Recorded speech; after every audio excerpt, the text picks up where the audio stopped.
لؤلؤة حبيبي معلش عوقت عليك بقى طول الليل شغل، يا دعارة يا مخدرات يا مخدرات يا دعارة، مش ملاحق على الشغل يا اقعد يا باشا اقعد، اتفضل يا باشا. ايه التنكر الاوفر ده؟ انا قلت له ابن الجزمه بلاش ختمين، ما سمعش الكلام، اعمل له ايه؟ ختمين ايه ده؟ في توأم هنا. انا بقول لك ايه، بص كده سوسه مفتوحه مش شايفها. مقفوله، ما تحط كاميرا وشاشه هنا وتبص براحتك. طب بقول لك ايه والنبي سيدي زي عليا، اطلب لي واحده بيره. احنا في محل سمك. اطلب بيره بقى ما بتخنقنيش. اخلص تاجر. مساء الخير. ها حضراتكم تطلبوا ايه؟ احنا بنشوف، احنا لسه شفنا. اتفضل. عنده عايزين نص كيلو كباب صافي ونص كفته. بس حضرتك احنا محل سمك. اتفضل ادي الالفاظ، مش تاجر قاعد. معلش في تاجر. خلاص يا باشا خلاص. جرايه الكباب يا سافر على الادب، في ايه؟ الباشا طلب كباب يجي له كباب. الله خلاص يا حماده، روح شوف شغلك وسيب لي البشواني. اتفضل يا بهوات. الله عليك الله عليك. اتفضل يا حاج، اتفضل يا حاج.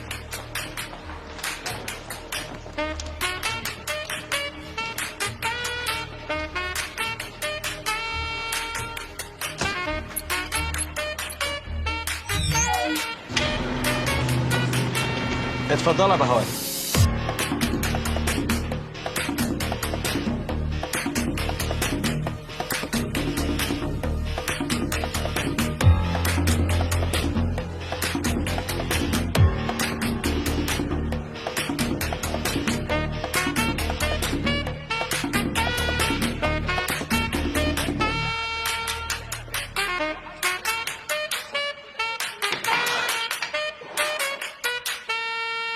مساء الفل يا عم الجريمه والمشي الشمال. ازيك يا لؤلؤه؟ لا مؤاخذه رجاله، الاوضه مكركبه والجثث على الارض، الست اللي بتنظف ما جاتش النهارده. يا معلم هو احنا غرب؟ البيت بيتنا. لؤلؤه مين؟ ده واحد من الناس يا معلم، هو ده اللي هيشيل المخدرات اللي قلت لك عليه. انت مش قلت لي اللي هيشيل البضاعه واحد كان زميلك في السجن؟ هو ده اللي كان زميلي في السجن. كان موظف في الارشيف ولا ايه؟ رحت السجن في ايه؟ في متسوبيشي فاضي يا معلم. ايه في قصه التهمه؟ ها التهمه ايه؟ قتل. قتلت مين بقى؟ حد نعرفه؟ قتلت البرقوقي. البرقوقي صلاح يا معلم. بروي صلاح؟ الله يرحمك يا بروي. انهي بروي فيه؟ نهار اسود، هو في كذا برقوقي؟ دول 9، انت نشنت غلط. بتاع العياط ولا بتاع البراجيل؟ بتاع العياط. قتلت البرقوقي بتاع العياط يا معلم. انت مالي ايدك منه يا لؤلؤه ولا ايه؟ ده يكون حكومه. طب بذمتك يا معلم ده شكل ظابط. انا عارف انك اكيد مش ظابط، انا قصدي موظف حكومه.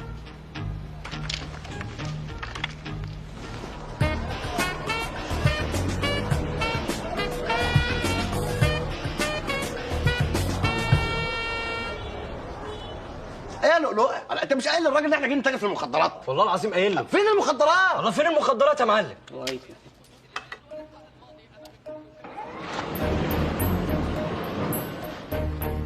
تعالوا سيبونا لوحدنا يا شباب.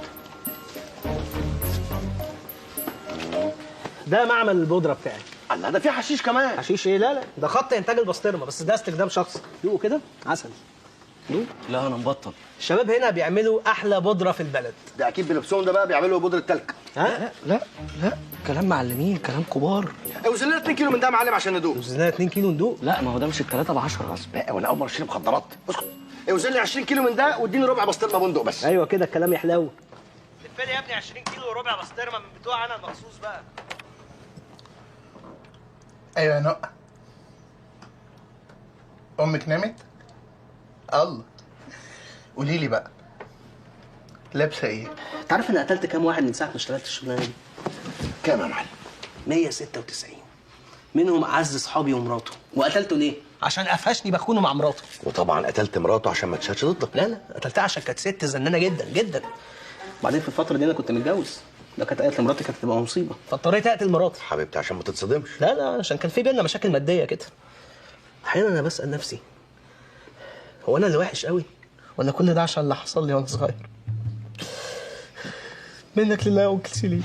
مش لازم تحكي يا معلم، كفايه اللي انت حكيته قبل هحكي لك كل حاجه في حياتي، خلاص انا قررت. بس الكلام ده ما يطلعش بره، محدش يعرف الموضوع ده غير انا وانت وانكل سليم الله يرحمه، وانا اللي قتلته. زمان وانا صغير انكل سليم كان بيجي ياخدني من تمرين الجمباز. مره واحنا راجعين واحنا بالعربيه. بس يا معلم بس ده انت معبي. السلام عليكم. يلا انت كويس.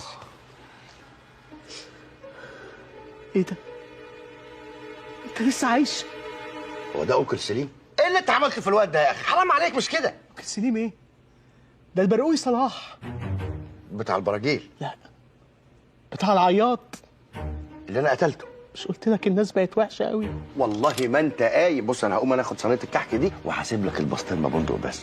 تصدق يا معلم ان انا اللي ارتحت لك. اوعى.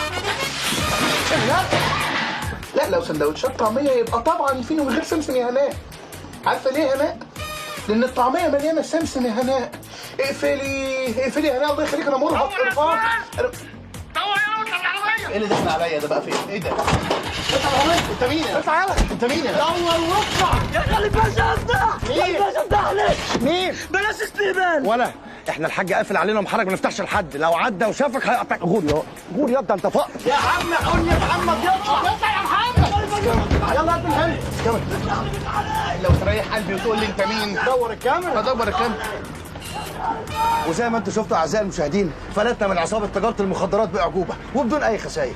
ولعلمكم كل اللي انتم شفتوه ده كان بجد، ما فيهوش اي حاجه تمثيل، لان احنا ما بنعملش زي البرامج التانيه وبنجيب لكم كل حاجه بجد. عشان كده برنامجنا اسمه من الاخر. أعزائي السهرانين، أنا دكتورة سرايا الببلاوي، أخصائية العلاقات الزوجية. ابعتوا لي رسائلكم وأنا هجاوب عليها بنفسي. وما تنسوش ده مش خط ساخن، ده خط دافئ. الخط الدافئ مع سرايا الببلاوي. الخط الدافئ مع ثريا الببلاوي. مش عارف في حاجة. ازيك يا ثريا؟ في ايه يا خالد؟ في ايه؟ مش شايف المود اللي انا قاعده فيه؟ بس عموما كويس ان انت جيت. بقول لك ايه، هقولها سوريا ولا ثريا؟ ثريا يا حبيبي، احنا مش هنسيبنا بقى من الخط الدافي ده. كل الارقام اللي بتكلمك يا ثريا غلط، لان رقمك قريب من رقم مطعم. بس ايه اللي انت بتقوله ده؟ على فكره مش صح. طب اقول لك على حاجه، انا بقالي يومين في واحده اسمها همسه تمني بتكلمني. ايه؟ اسمها ايه؟ همسه تمني. همسة تمانية؟ طب بذمتك في حاجة في الدنيا اسمها همسة تمانية؟ أكيد الراجل اللي بيشتغلك. بس بقى. الو؟ دكتوره سرايا الببلاوي، ممكن اعرف ايه مشكلتك؟ لو سمحتي انا عايز 2 حواوشي وعلبه طحينه وعلبه التورش. عادي، على فكره عمر ما جالك تليفون غلط خلاص يعني. لا أنا ما اتكلمتش، أنا بس. الو؟ دكتوره سرايا الببلاوي، ممكن اعرف ايه مشكلتك؟ والله يا دكتورة سرايا أنا عندي مشكلة كبيرة جدا جدا جدا مع أم علي. بتتأخر عليا جامد. انا عايزاك تطمن، مفيش مشكله ملهاش حل. انا فهمت قصد حضرتك متضايق ان ام علي بتتاخر في الشغل، فخايف ده ياثر سلبيا على علي. علي مين؟ ابنك انت وام علي. يا مدام بقول لك أم علي اللي بطلبها من عندكم في المحل بتيجي متأخرة ولايحة واللبن مدلدق في الكيس. لايحة واللبن مدلدق في الكيس يا ثريا. أنت عارفة إيه الحل؟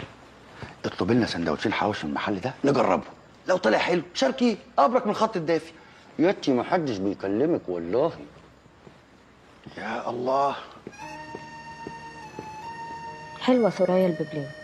ثريا فيها.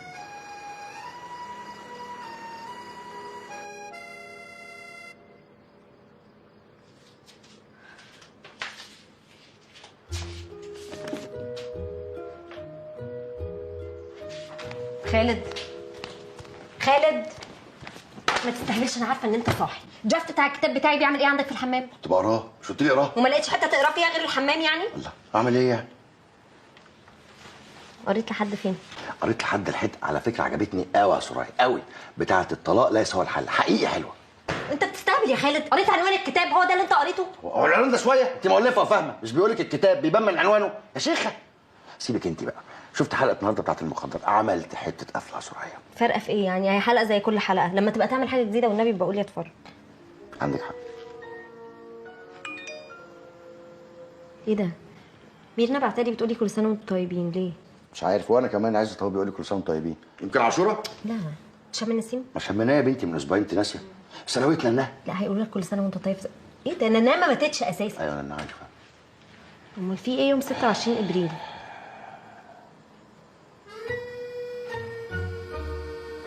انتوا عارفين خالد حاجز هنا من 6 شهور عشان عيد جوازنا. بجد؟ اصل اول مره اتقابلنا فيها كان من 5 سنين على الترابيزه اللي هناك دي. بس على فكره احنا بقالنا سنتين بس فاتحين. لا انا كان في مطعم قبلكم فاتح هنا برضه. لا يا فندم، اللي قبل كده كان كوافير مش مطعم. ما خلاص يا سيدي، خلاص هتحرجنا اكتر من كده. انا كنت فاتح كوافير حريمي وشقطها كسبوله. خلاص نورينا يا باشا. والله بنورك. بتفش فهم؟ اه يلا. هو في حاجه بتتقل مش فاهم. بينفخوا. انفخ. كل سنه وانت طيب. والله ما حسيت بيهم، 5 سنين عدوا عليا زي القطر يا سرايا. قطر. هابي انيفرساري. هاي كل سنه طيبين. ايوه انجي يا جماعه، انجي. سرايا وحشتني جدا. انجي. طيب يا خالد. ازيك يا انجي؟ الحمد لله. نورتينا. ميرسي يا حبيبي، كل سنه طيبين. انجي عايزك. انت عزمت انجي؟ حرام، صعبان عليا قوي من ساعه ما اتطلقت هي ومروان واحنا ما بنشوفهمش خالص. بس شفت حلاوه ازاي؟ بقت زي القمر ما شاء الله. ماشي. عملت ايه يا خالد؟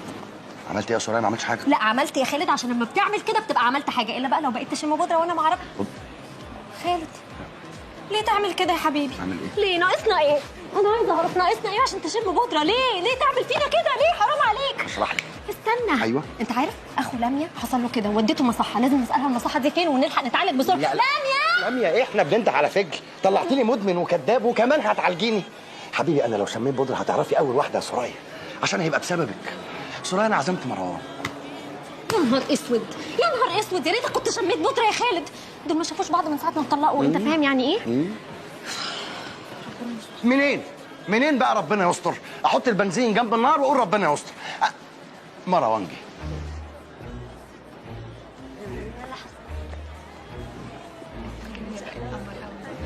بقول لك ايه؟ حلقي انت على انجي وانا هحلق على مروان. لو كوبايه اتكسرت مش هدفع تأمين. كوبايه هنا مش الفلاني.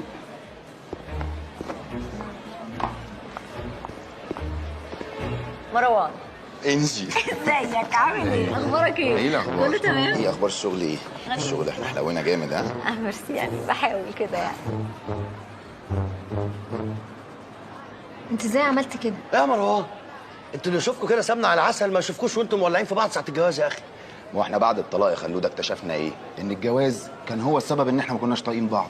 لا خدت بالك من الوقفه، سيبك من الكلام، خدت والتقل في الحوار كده والسن في اختلاف يعني. انت زرعت. لا والله يا ابدا، ده هو طلع تاني لوحده بعد الطلاق. لا ومش بس كده، بشرتي نورت، شعري ما بقاش يقع، وبقيت اعمل فلوس كتير وكمان بعرف احوش. بقيت بنام وبقوم وقت ما انا عايزه، كمان بقيت اسهر وقت ما انا عايز وارجع في الميعاد اللي يعجبني. دي الكبيره يعني. المشكله ما كانتش فيا ولا في مروان، المشكله كانت في الجواز، والطلاق والطلاق كان هو الحل.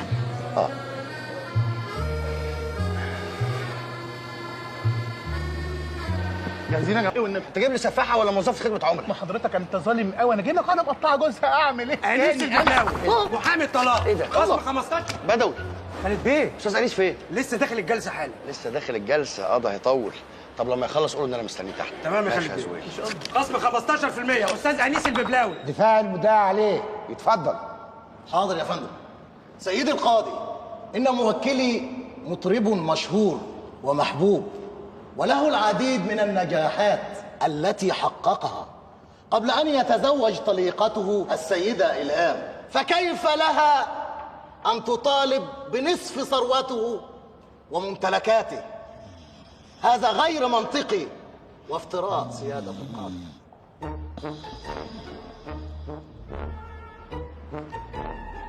خلصت؟ بسم الله. يا الله. انت بتعمل ايه؟ ثانية واحدة بس يا سيادة القاضي بعد إذن سيادتك، هنسمع حاجة للفنان بس. أهي اشتغلت أهي. نسمع مع بعض؟ لو كنت غالي علي خد بالك. طلع في ايه اللي انت بتعمله ده؟ ايه في الاغنيه دي يا انيس؟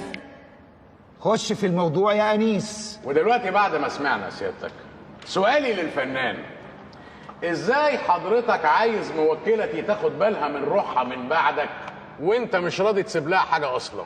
يا فندم انا كنت بغني لياسمين عبد العزيز، ده في فيلم، وبعدين لو اعرف ان الاغاني بتاعتي هتبقى ادله في محكمه ما كنتش غنيتها اصلا. تنفع تبقى ادله في محكمه وانا هثبت لك. معلش يا سياده القاضي بعد اذن حضرتك، معلش. دي مجله الترا اللبنانيه، بص حضرتك بقى كاتب ايه بقى هنا.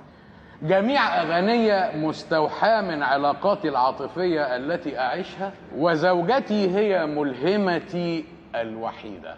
ويا ريت بقى نحط خطين تحت الوحيدة دي. ليه بقى حضرتك؟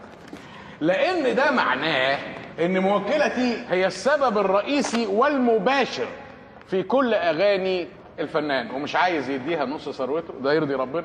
وناخد مثال للتوضيح، مثلا يعني أغنية يا واد يا اسكندراني، موكلتي حضرتك زي ما هو مثبت عندك من مواليد مدينة الإسكندرية. صدفة دي؟ يا فندم انا غنيت عن اسكندريه كتير جدا، ده انا كان فاضل اغني للكبده الاسكندراني. انا مش معقول اديها نص ثروتي، انا مش ممكن ارضى بكده، مش هرضى. لا هترضى، لأنها هتجيلك بأمر مكتوب.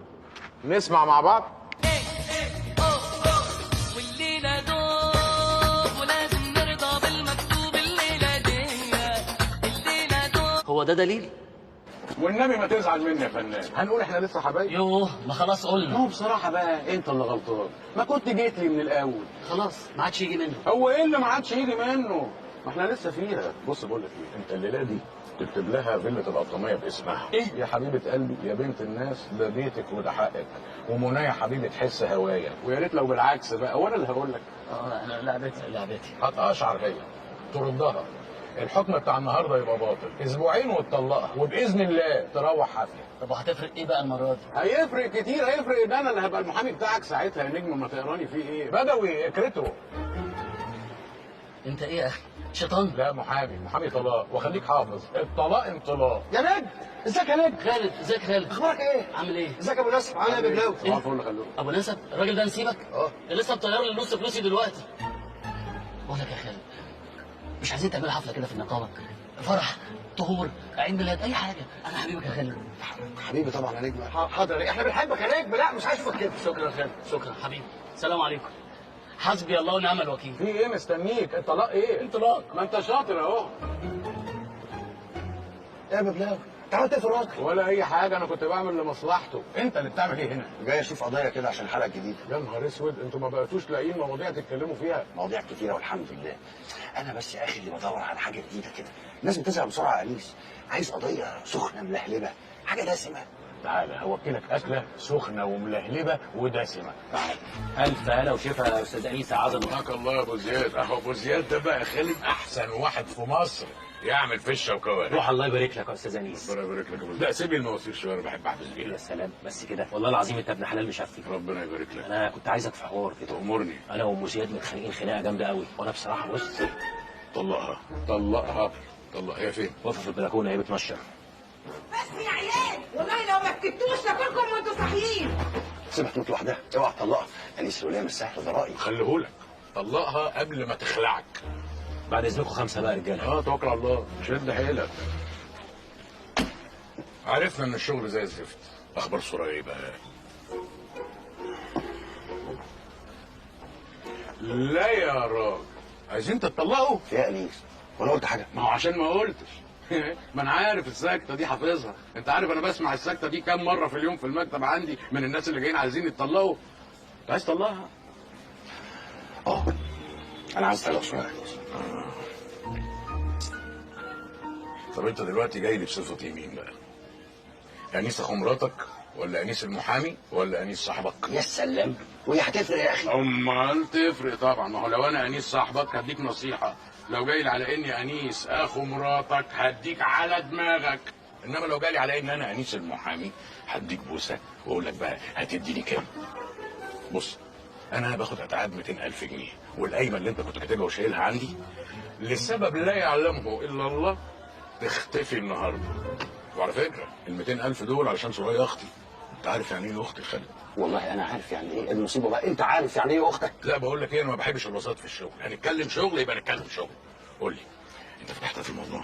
لا انا بصراحه جاي لك عشان انت تكلمها لي. طب بقول لك ايه، ما تحكي لي كده فضفاض لي انت، يعني ايه حيثياتك في الطلاق يعني؟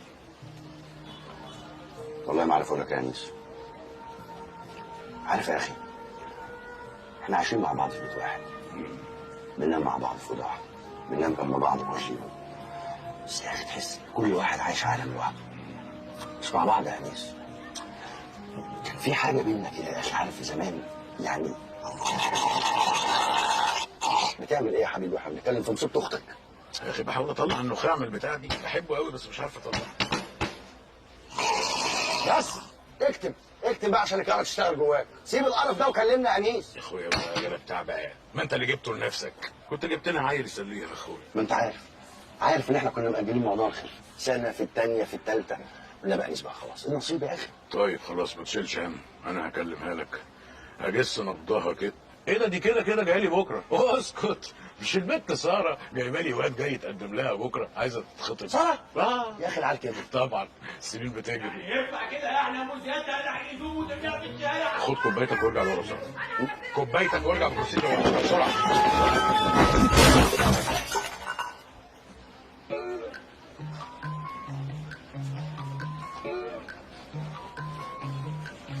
حسابك كام يا ابو زياد؟ حساب ايه يا انيس؟ اذا كان الراجل نفسه بيتحاسب، انا رايي حاسب الورثه اسرع.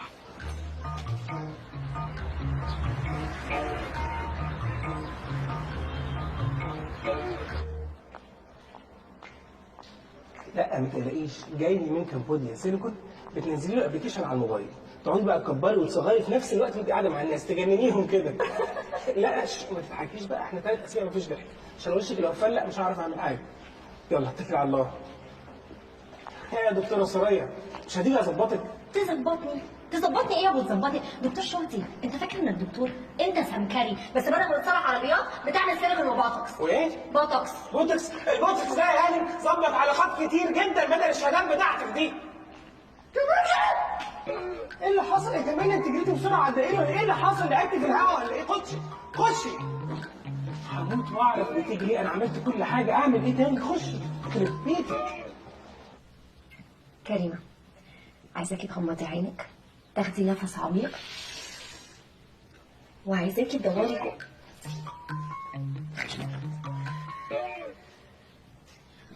وتفكري جواكي عن السبب الحقيقي اللي مخليكي مش طايقه علي.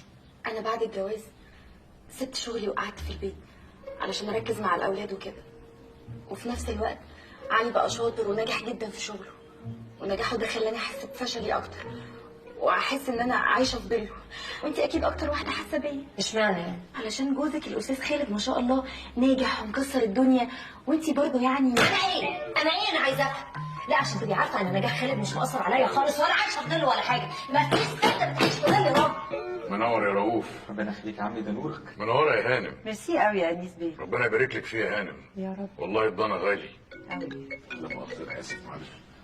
مكالمة. الو؟ استاذ علي السرساوي. ازيك يا علي؟ عامل ايه؟ ايه؟ مراتك شتمتك وعايز تطلق؟ لا يا بيه، انت تطلقها وتجرجرها من شعرها وترميها بره البيت. عايزه تاخد العيال؟ ارمي لها العيال يا عم في داهيه، في ايه؟ يا عم ضنا غالي ايه وبتاع ايه؟ ده كلام برامج يا علي. يا علي اللي بيربط رقبته بحبل 1000 من يجر منه. اسمع الكلام، اعمل كده وكلمني. في حفظ الله، في حفظ الله. سلام. كنا بنقول ايه يا رؤوف بقى؟ ضنا غالي. بالظبط يا ابني. حاجة تانية عايزك تبقى عارفها يا رؤوف، إياكم وولاد الحرام خرابين البيوت دول. تاخد بالك. لا مؤاخذة أنا آسف. بلاش والنبي يا بابا. ما ينفعش يا سارة، شوف ثواني بس. ألو؟ مدام سماح، مرات علي السرساوي. أهلا وسهلا يا فندم، إزي حضرتك؟ أهلا بيكي. ضربك ورماكي في الشارع؟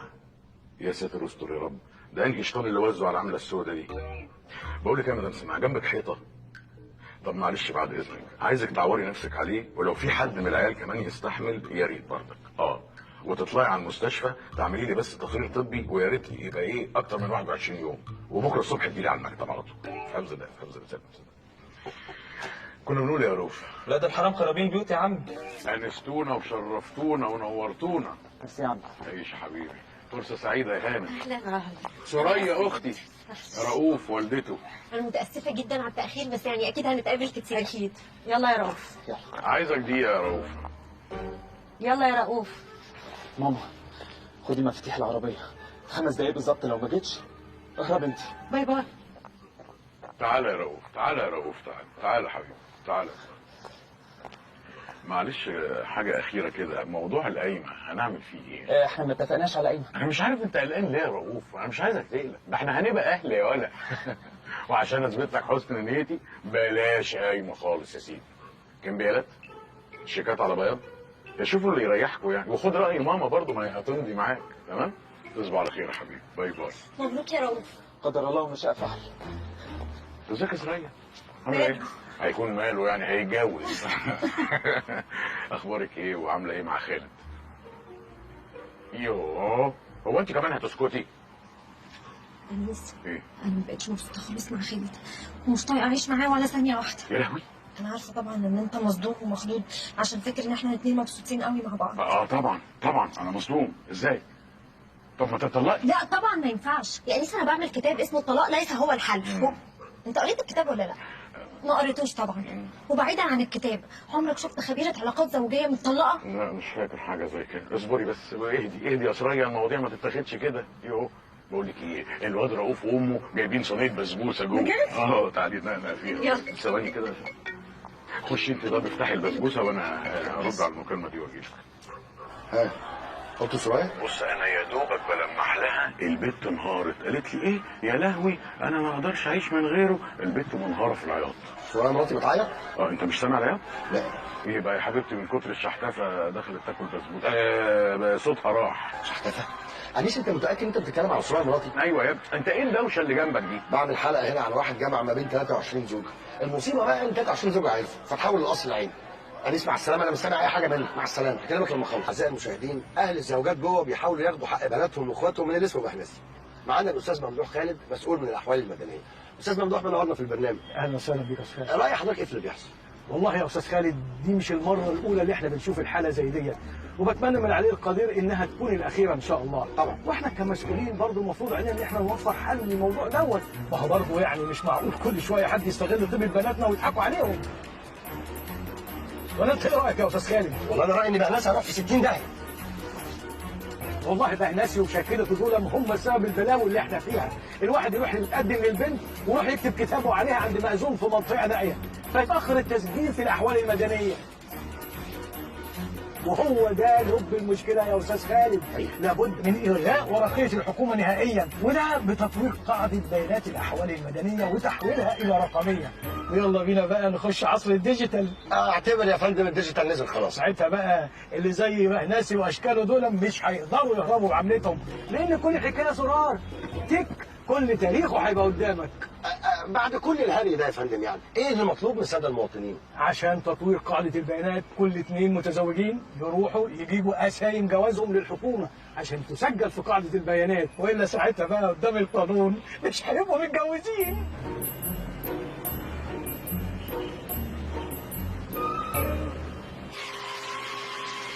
اتفضل يا استاذ خالد، اتفضل. صباح الخير يا اولاد. هنا بقى يا سيدي بيتم فرم جميع الاسايم علشان ما يبقاش ليها وجود خالص. وقدرتوا يا فندم تلموا جميع اسايم المتجوزين في مصر؟ وفي وقت قياسي يا استاذ خالد، ده حلمناهم كلهم ما عدا قسيمه واحده، لان ده حدث لازم يبقى على الهوا.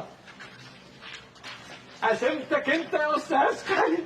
ودي اعزائي المشاهدين اخر قسيمه جواز في مصر، هنقدمها قدام حضراتكم. قسيمه جواز يعني.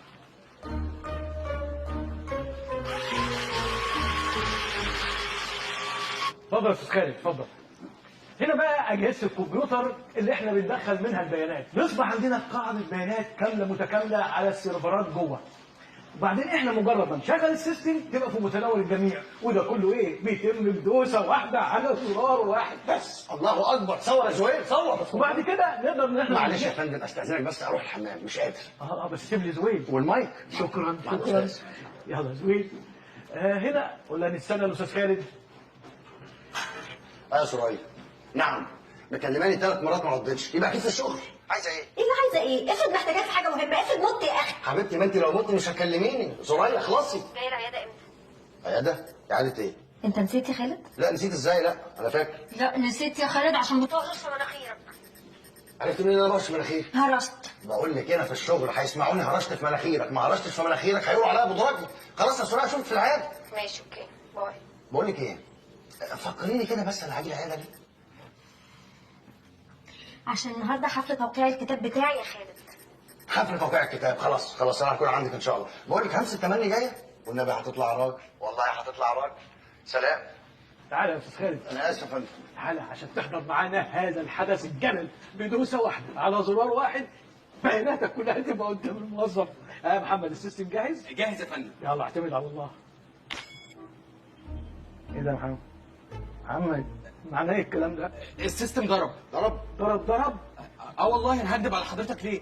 تقريبا كده في حد كان بيتكلم في الموبايل جنب السيرفرات فالسيستم ضرب. ايوه انت لماح جدا بقى احنا هنهزر، انت جاي تفتي، انت جاي تصور بس يا حبيبي. بس وبفضل المولى سبحانه وتعالى ان احنا برضه ما تفوتناش حاجه زي كده، عملنا نظام الباك اب عشان اي حاجه تحصل نقدر نرجعها. مش احنا عندنا باك اب يا محمد؟ يلا يا محمد. نشغل الباك اب يا محمد. يا اخوانا طمنوني. حد يقول لي حاجه يا جماعه الله. معناه ايه الكلام ده يا فندم؟ لا كل خير ان شاء الله كل خير. الو لو سمحت عايزه اقابل استاذ انيس الببلاوي. طلاق ولا انا فاهم؟ طلاق. اتفضل حضرتك فجأة. شكرا. شرفتني ونورتني يا استاذ حسين، ومش عايزك تقلق خالص زي ما اتفقنا، الطلاق انطلاق. ها؟ متشكر جدا. استنى رايح فين؟ بدأوا يديني كيس لارج من عنده. ولا استنى كده استنى، انت حضرتك اكس لارج اكس لارج يا بدر، اكس لارج. اتفضل خد خليها معايا. وده لزوم ايه ده حضرتك؟ ده بص دي شنطه فيها شبشب وليفه وغيار وبيجامه عشان المدام لو طردتك ولا حاجه. يلا وبطمني. شكرا. يلا سلام. سلام. نيكست. عميل رقم 861. سليمان تعال يا سليمان تعال. ازيك؟ خش. فين يا ابني الكروت؟ طالبين 20,000 كارت كروت خلصت.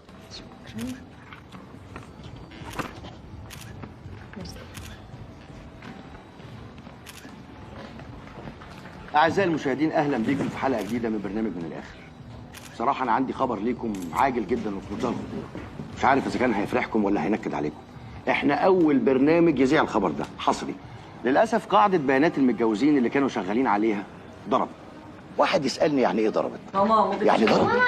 بقول لك ايه؟ عندك كوبايه شاي. يعني بمعنى أوضح السيستم ضرب.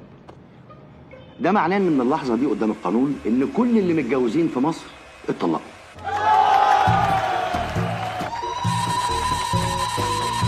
بالظبط زي ما حضراتكم سمعتوني، كل الناس اللي متجوزه في مصر اتطلقت. يعني انت اتطلقت وانت اتطلقت، احنا كلنا اتطلقنا. بكرر كلامي، الناس كلها اتطلقت، ما بقاش في متجوزين في مصر. كل الستات رجعت سنجل وكل الرجاله رجعوا سنجل، وسنوفيكم بالتفاصيل. اقعد يا عم، انت واقف ليه؟ يعني دلوقتي يا سليمان انت بتخون مراتك، ما تعيش اللحظه يا اخي. حبكت يعني تصورها خلاص بتسجلها للتاريخ، عملت اللي ما يعمل يا خي.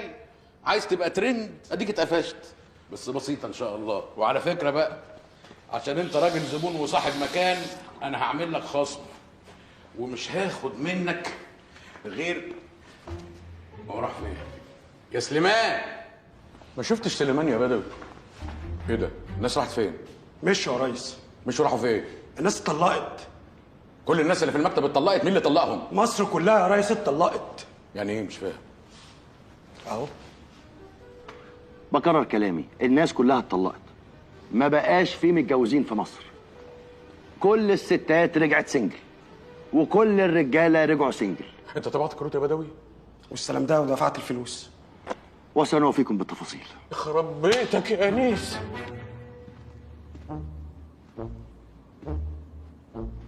بيوصفوا البيت ولا ايه؟ سوريا تعالى يا خالد انا في المطبخ.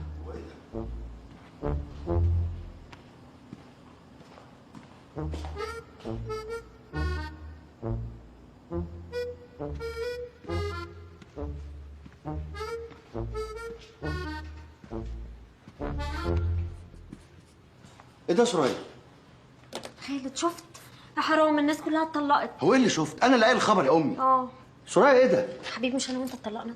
يبقى ما ينفعش نقعد مع بعض. بص انا مظبطه كل حاجه، انا هقعد في الاوضه اللي فوق وانت هتقعد في اوضه البيبي، وانا هاخد الحمام اللي فوق وانت هتاخد الحمام اللي تحت. بس ده فوق شطافه يا حبيبتي. غلطه مين دي بقى؟ كم مره قلت لك يا خالد صلح الشطاف، انت ما بتسمعش الكلام يا حبيبي. ماشي يا سوريا، ممكن اخد هدومي؟ طبعا يا حبيبي. الماظ هي يا حبيبتي مش قلت لك تودي الحاجات اوضه البيبي؟ يلا بسرعه يا حلو، يلا انا مظبطه كل حاجه ما تقلقش. بص انا دلوقتي بقى بعمل المطبخ، انا هاخد رفين الثلاجه اللي فوق وانت هتاخد رفين الثلاجه اللي تحت، انا هاخد الشعلتين اللي على اليمين وانت هتاخد الشعلتين اللي على الشمال. والفرن بتعرف تشغله يا خالد؟ لا. طب بتسال ليه؟ بالنسبه للغساله انا اللي هاخدها، بس طبعا مش نساك في مغسله جنبنا هتودي حاجتك، هبعت لك نمرتها وهتودي حاجتك هناك على طول. اوكي انت مخطوط ليه؟ صحيح. في ايه؟ مفيش حاجه خالص. بص انا مقسمه البيت، انا هاخد النص التاني اللي هناك ده وانت هتاخد النص اللي هنا، وده خط السنتر. وده اكيد الحكم. حطي الحاجات دي عندك يا المز وهاتي لي كراتين الكروت من بره الله يبارك لك. ايه يا سراي؟ انت جايبه لي اخوكي محرم ولا ايه؟ وانت رخر مالك؟ انت ليه شعرك طق كده؟ زوزو مالها؟ طردتني وحالفه ما ترجعني الا لما تقدم لها من اول وجديد. يعني ايه تتقدم لها من اول وجديد؟ يعني اجيب بسبوسه واروح اطلبها تاني من ابوها الله يرحمه. معلش يا انيس. معلش انتوا سامحوني، هتقل عليكم يومين كده لحد ما بتوع البسبوسه يفتحوا. تقل ايه يا انيس؟ انت بتقول ايه؟ ده بيتك ومطرحك. تعالوا لي بقى وركزوا معايا في الاثنين. ها؟ ملك هيبات في ارضي، كتاب هيبات في ارضي.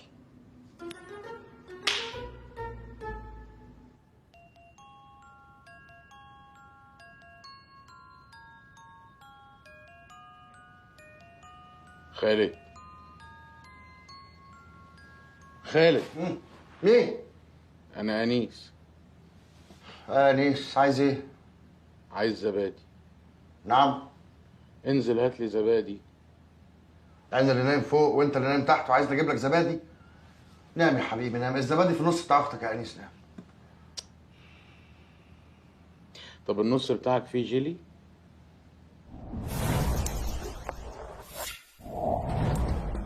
حن وقف يا بنتي، حن وقف. لا اللي بيتطلقوا بيرجعوا ولا في جواز جديد. طب اشتغل انا ايه؟ اشتغل ايه؟ بسم الله الرحمن الرحيم. مع حضرتك سعيد الاصفر من الدرب الاحمر، نهارنا ابيض باذن الله. نهارنا قشطه. يا ترى ايه شعور حضرتك بعد اللي حصل؟ والله حضرتك احنا راحتنا كانت راحت ورجعت تاني.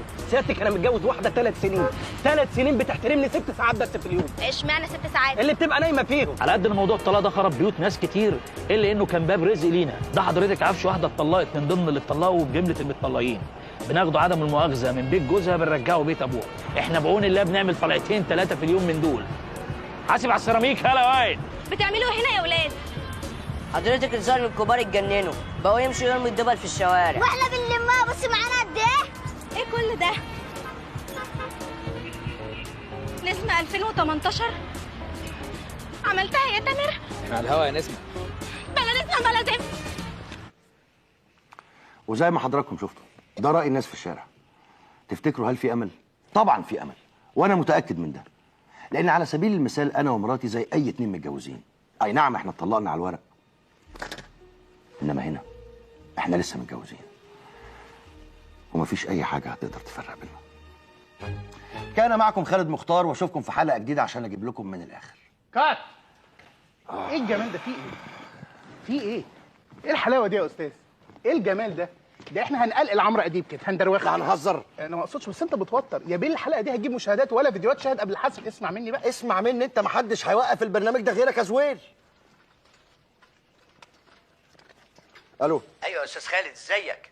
انا حمدي جارك. يا استاذ حمدي ازيك؟ اخبارك ايه؟ معلش انا في التصوير بس في حاجه. اصل الاستاذ انيس اخو المدام نط عندنا في الجنينه.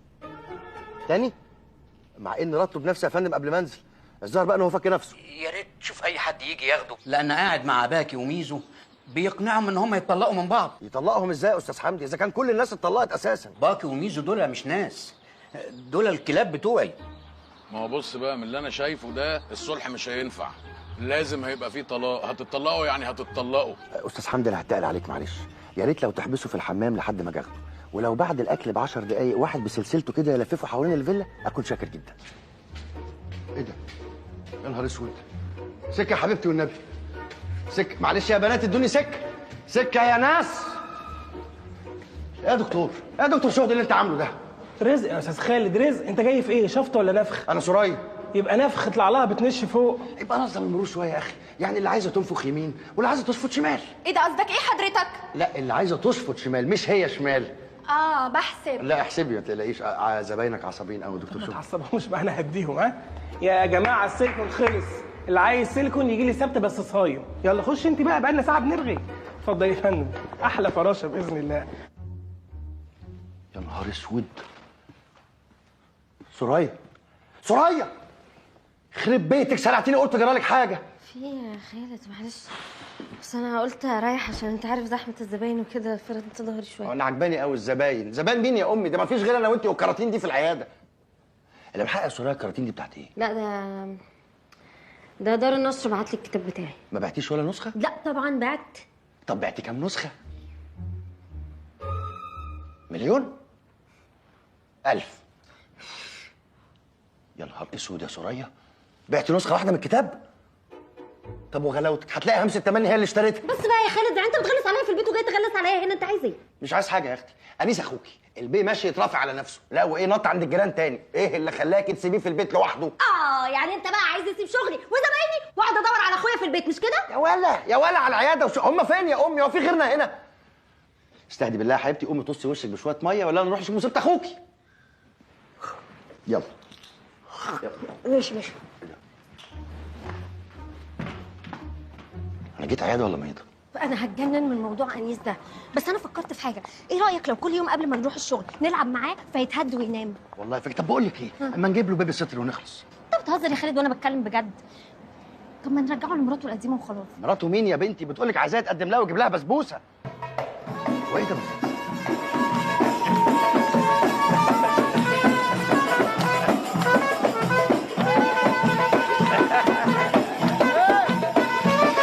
واقف يا جدع المزيكا، واقف. خالد باشا يا بهناسي، انت عرفت منين انا بتجوز؟ الله يخرب بيتك، بتعملها تاني؟ ما حرمتش. اصل لقيت العداد بيصفر قلت املاه تاني. مين ده يا خالد؟ ده حضرتك بهناسي، ده سبب البلوه اللي مصر فيها. تبقى مين الاموره؟ اموره مين؟ دي مراتي. معلش يا باشا انا ما اعرفش، جاي تقول الباشا ده مزيكا.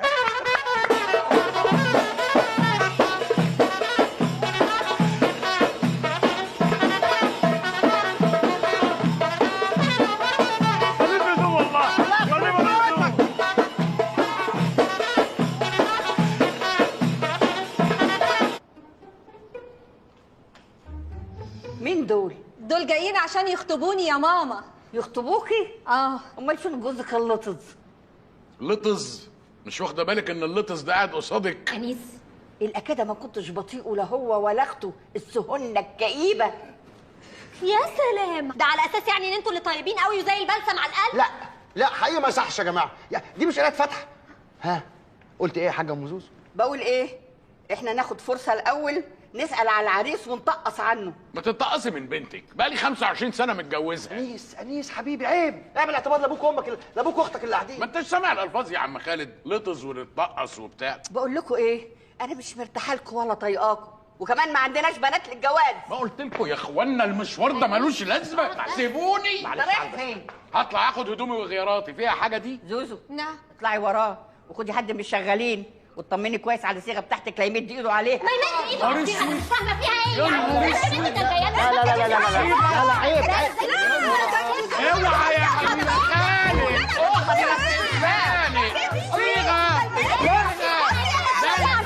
استني يا اسراء، بص قامت اهي، ده انا هروح من هنا على بيتي وبالقانون.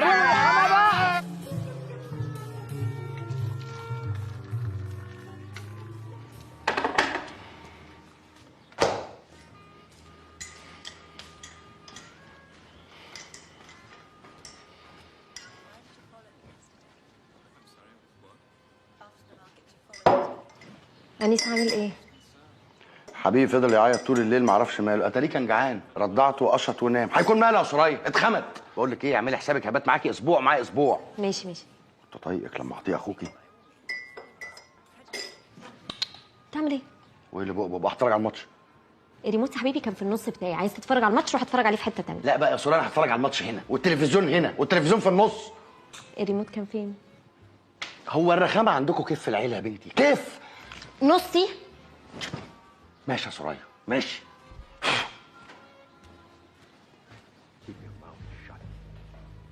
انا عايزه اعرف هو عمل لك ايه عشان تعمل فيه كل ده؟ ارفع بقى ارفع. سيبه بقى والنبي. اوعى تسيبه يا عم، سيبه بقى يا عم، اوعى تسيبه. سيبه بقى حرام عليك. اهو سابه وسامع كلامك. انا مش عارف اتفرج على الماتش وانا مش عارفه اتفرج على المسلسل. وانت ايه ما عندكش قلب من الشيف بيعمل ايه؟ بقول لك ايه، جو تقسيم الحدود وشحات ابو كف ده خلاص هيجنني. انا هروح اقعد عند بابا الراجل المحترم وامي ست العقل اللي عارفه تحافظ على بيتها. امك دي ست مجنونه. انا خلاص سبت لها البيت وطفشت، جابت لي كل الامراض، سكر ضغط كل حاجه، حتى خصوصه الركب دي هي السبب فيها. ازيك يا سرايا يا بنتي عامله ايه؟ الحمد لله. البتاع ده ما بيجيبش قناه التت؟ انا هقوم لانيس لما يلاقينيش جنبه هيعيط يا حبيبي. لا يا حبيبي خليك قاعد مع بابا عشان تتفرجوا مع بعض على قناتك.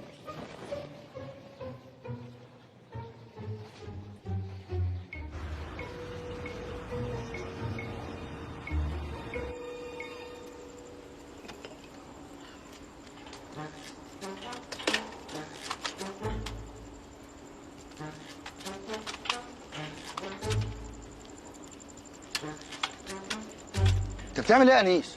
زي ما انت شايف. اكون بعمل ايه؟ بفك فلوس، بولع في الكروت. انا انيس الببلاوي اللي كنت برج محاكم مصر كلها. انا انيس الببلاوي اللي طلقت مصر كلها. صح انا شاهد. ممكن بقى حتى انت جيت لي علشان اطلقك، وانت كنت عايزه تسيبيه ومش عارفه.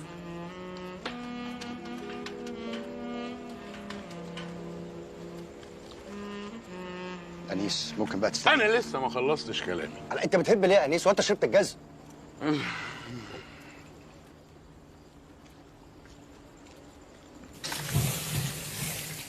يا خالد شكلها كده شربت جاز. شوفي بقى لما اقول لك. بقول لك ايه يا حاج، اما تخرج تلعب مع انيس في الجنينه. لازمتها ايه يا حاج بقى؟ ما تقول له روح العب ياض بره مع ابن الجيران. والله العظيم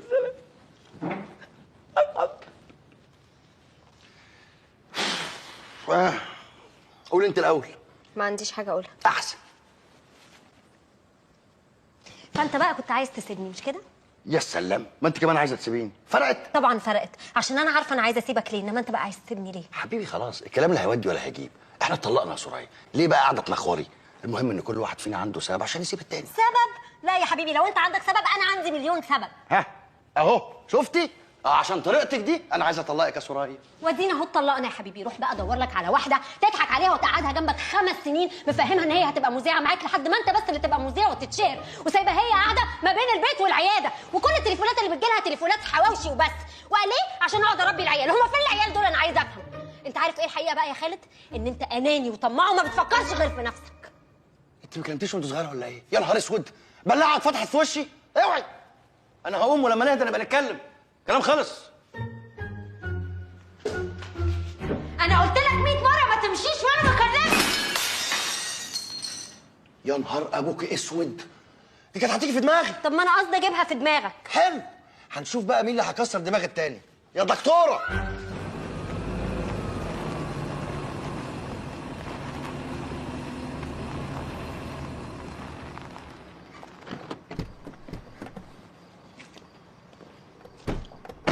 محي، انت اديت خبر للاستاذ خالد ان احنا جايين يا محي؟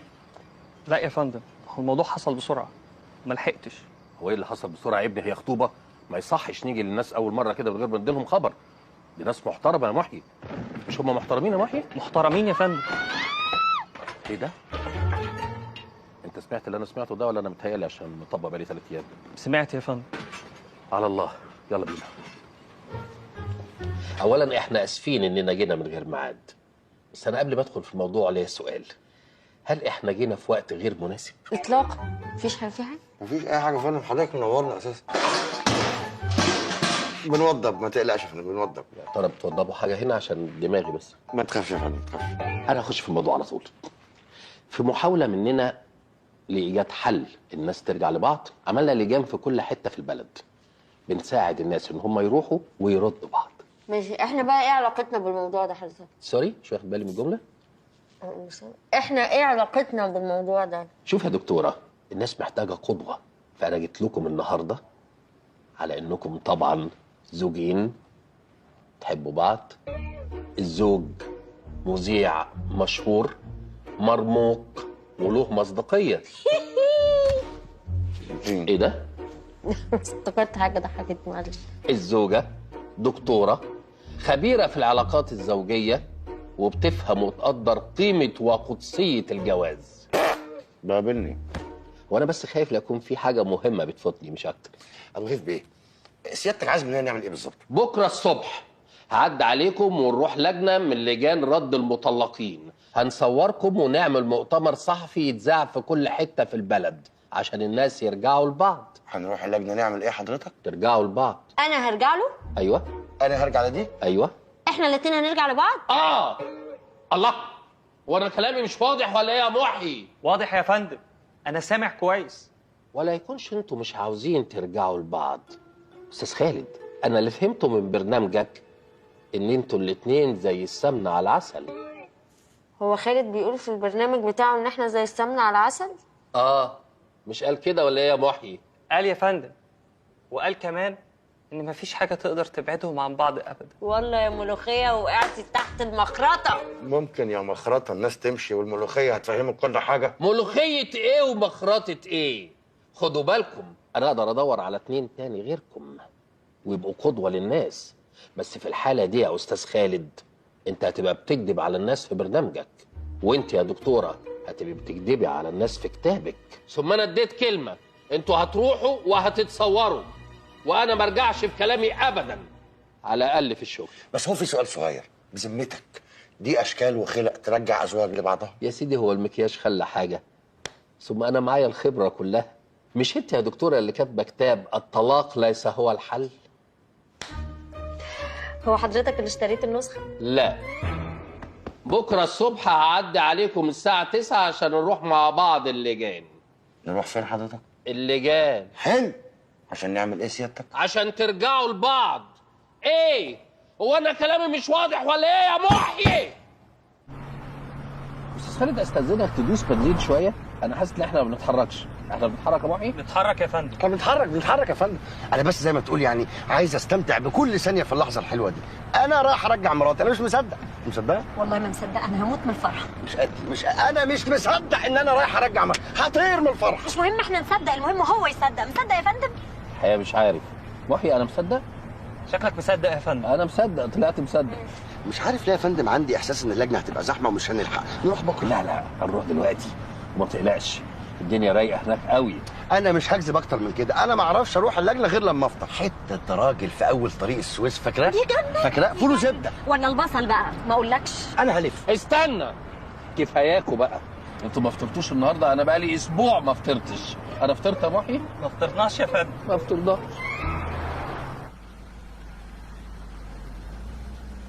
الله، انت وقفت ليه يا استاذ خالد؟ اشاره يا فندم، اشاره. يعني انا رخصتي لو اتسحبت سيادتك هجيبها لي؟ نجيبها لك طبعا. مش نجيبها له يا محيي؟ نجيبها له يا فندم. طب ما تجيب لي بتاعتي بالمره. حاضر يا فندم.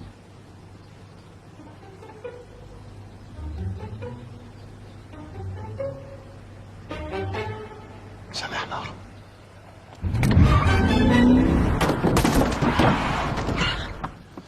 لا اله الا الله، انا نص الراجل، مش هنلحق نروح اللجنه. يا خساره، مع اني كنت هموت واروح اللجنه. ده بيمشي. في ايه يا عم؟ في حد يعمل كده؟ بيمشي. بيمشي. انت بتعمل ايه؟ انت ايه اللي انت بتحببه ده يا ابني؟ لا اله الا الله، انا مش عارف مالي النهارده يا فندم، اكيد مات المره دي. يا رب يا رب يا رب يجيب العواقب سليمه يا فندم. طب احنا هنقعد كده ونسيب العواقب بره؟ ما تيجي نتطبل. لا اله الا الله. انت كويس؟ انا كويس الحمد لله. كويس ازاي يا فندم؟ على فكره وشه مصفر وعليه مغربه، لازم ناخده المستشفى. فندم صدقني مش محتاجه كل دوت، انا الحمد لله كويس. الاشعه هي اللي هتقول. انت مش عرفك في دكاتره قبلي في البلد؟ الله، الراجل بيقول لك انا كويس، ما يلا بينا بقى. انت كويس؟ انا كويس الحمد لله. طب انا عايز حق الكبوت ده. طبق لي الكبوت. ونسيت البرابريز. والبرابريز. شكلكم ناس عوق وهطلب لكم البوليس وهعمل محضر بالواقعه ديت. وانت تطلب لنا البوليس ليه؟ ما عندناش رجلين احنا نروح. ده انت هتتبهدل. يلا نروح. يلا بينا هنبدا مع بعضينا كلنا.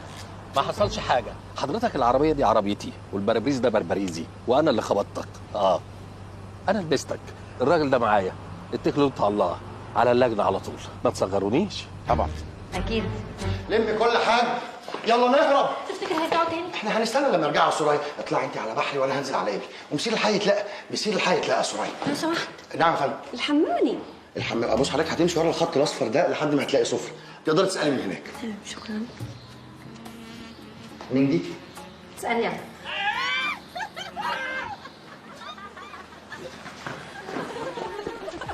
يا نهار اسود.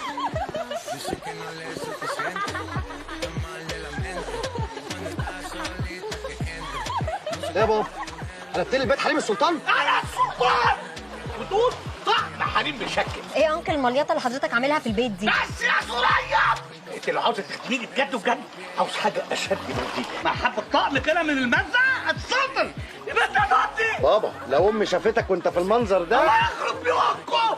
سيبوني سيبوني. شايف الراجل اللي هناك ده؟ عايز يخش عليه، عايز دلع، عايز حنان. بس حنان ما جاتش. اخس. لا مش فاهمان انت. انا عايز حنان منك، عايزك تخش عليه كده كلمه حلوه، نظره حلوه، هيحبك، هتتجوزيه، هطلقكوا، هديكي كل فلوس. انيس خالد تقرطس ابويا يا انيس. يا عم ارطس يا عم، بدور على قضيه خلع ولا طلاق استر بيها نفسي. تقوم تجوز ابويا بنت شمال. تعالي يمين. وبقول لك يا راجل تعالى اوعى تكلم امك تاني بالطريقه دي ابدا. ماما؟ ايوه امك، ويكون في علمك بكره الصبح ان شاء الله هنتجوز. اللي انكل وطنط بيعملوه ده ما ينفعش خالص. ها اسم الله على اخوك اللي بيحبك قوي ده، قدرك كلك على بعض كده ب 200,000 جنيه عشان يطلقك مني. انيس لا ما حصلش، انا قدرتك ب 250. ها مش ترغي بقى ورغي بس بقى. على فكره ما تدخلش اخويا في الموضوع. ها سوريا مش عايز طب كلام ما تمدش ايدك يا خالد. ما هو لوك وهو اتفضحنا. ما هو خالد حبيبي كلام خلص كلام خلص.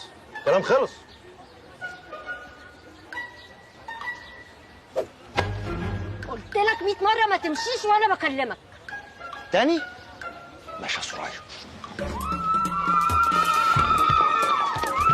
اهدى يا محمد، اهدى. بينا نحاول نلحق حاجه حلوه من اللي كانت بتجري دي. قبل ما ادخل في الموضوع، استاذ خالد، دكتوره سوريا، هو في حاجه؟ مفيش حاجه خالص. مفيش اي حاجه حضرتك منورنا يعني، بس ليه ايه لازمتها الاسئله دي يعني؟ الحقيقه انا كنت جاي اقول لكم، عارفين كام زوج وزوجه راحوا اللجان النهارده عشان يرجعوا لبعض؟ في الحقيقه يا فندم احنا كنا مشغولين بتوضيب البيت ما نعرف. كم واحد سيادة؟ ما حدش راح. ولا واحد؟ ولا واحد. ما حدش راح. نو وان. عشان كده قررنا نفتح لجان بكره، زي ما تقولوا كده زودنا يوم. زودوا يوم؟ زودنا يوم يا فندم. وانا ناقصك انت راخر يا محي؟ ايوه زودنا يوم عشان ما حدش راح. بقى ولا واحد. وبعدين ابو هيف بيه اهدى علينا، ما احنا حاولنا قبل كده وفشلنا. الحقيقه مش هلاقي عيله محترمه ووقوره زيكم. انا الخشونه بس هي اللي تعبانه، انما انا لو مسكتك والله العظيم. ايه ده؟ مفيش حد. في حد؟ مفيش حد يا فندم. حضرتك بتسال اسئله غريبه جدا النهارده جدا. سامحوني، اصلي مطبق فبشوف خيالات. اهو ده بابا بيجري ورا الحاج عشان يخطفوا العشاء. هو بابا متعود يصلي العشاء الساعه 4 العصر. حضرتك بقى دي حاجه بينه وبين ربنا، بس احنا مش شايفين ان احنا سبب كافي ان الناس ترجع لبعضها. ما انا عارف، خصوصا بعد الحركه الواطيه اللي عملتوها النهارده الصبح.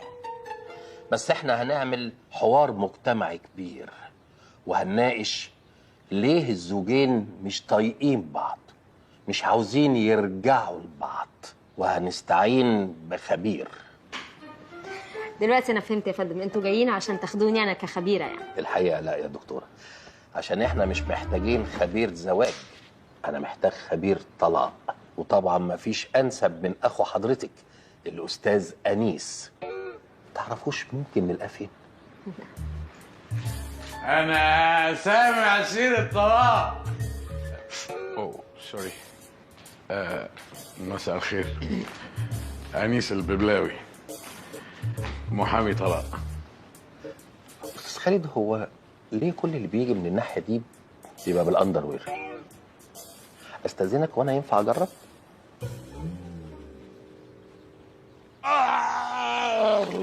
ايوه ده الخط الدافئ مع سوريا ما الببلاوي. تقفلي يا امي، ده وقت خط دافي وبتاع، اقفلي. معلش هكلمك بس كمان 10 دقايق عشان عندي شغل. اوكي. في ايه؟ وايه اللي في ايه؟ مش في مصيبه جوه، عايزين نشوف هنعمل ايه. واحنا هنعمل كده فعلا؟ عندك حل تاني؟ احنا لازم نفكر في مصلحتنا برضه. يعني الناس لو رجعت لبعض كتابك هيتباع منه بدل النسخه مليون، وانا كمان برنامجي هشتغل كويس قوي. وهو منها برضه نبقى عملنا خير ورجعنا الناس لبعضها. طز في الناس، طز في الناس يا سرايا. المهم مصلحتي انا وانت وانيس. احنا هنعمل اللي ابو هيف عايزه، واول ما الموضوع ينجح والميه ترجع لمجاريها نطلع يا سرايا. ايوه طبعا. ايه رايك يا انيس؟ مستحيل. انا انيس الببلاوي اللي طلع نص مصر وكنت برج المحاكم. عايزين دلوقتي اجي ارجعهم لبعض. منظري يبقى ايه قدام الناس؟ برستيجي هيروح. برستيجي يا ابني بالبسله اللي ملكنا بيها حمام السباحه دي، انا موت واعرف كان بتاع امتى. انيس يا حبيبي، انيس يا حبيبي ركز معانا. انت عارف لو الناس رجعوا لبعض تاني اكيد هيتخانقوا. عارف ده معناه ايه يا انيس؟ معناه طلاق يا انيس. محكمة أسرة يا أنيس. كروت يا انيس. قلت إيه يا أنيس؟ يبقى على بركة الله الترجيع علامة الرضا. وكده رسميا يبقى الأستاذ خالد والدكتورة سوريا أول زوجين يرجعوا لبعض في لجان رد المطلقين وجلب الحبيب. زغرت يا محيي. اول خطوه في شغلنا في اللجان خلصت، يفضل لنا الحوار المجتمعي. لا حوار مجتمعي إيه؟ أنت اتفقت معانا إن إحنا نرجع لبعض ورجعنا لبعض. في إيه يا خالد؟ ايوه بالظبط يا ابو هيف بيه. هو الحوار المجتمعي يكمل برضه الا بالقدوه؟ لا بص يا بيه، القدوه ده محل كشري في الدقي. انا هنا دوري خلص، البركه فيك انت وانيس. وبعدين ايه؟ مش عارف ليه يا محيي مصرين يرجعوني لزمن التسجيلات الجميل والفيديوهات. الفيديو يا محيي. فيديو ايه يا ابو هيف بيه؟ ده فيديو للاستاذ خالد وهو بيتكلم في التليفون جنب السيرفر وهو اللي وقع السيستم. اشوف يا امي، اشوف الاول. ما أنا بشوف معاك. فوتوشوب، ده فوتوشوب يا بيه. يبقى قول بقى للصحافة والإعلام إنه فوتوشوب لما ننزله. طب بص يا بيه بقى، انا كنت بكلم سوريا مراتي. سوريا هي السبب. هو أي حاجة لازم تحصل كنت بكلمك ولا لا يا امي؟ يا سرية يا سرية، مش وقته يا سرية، الناس بتصور.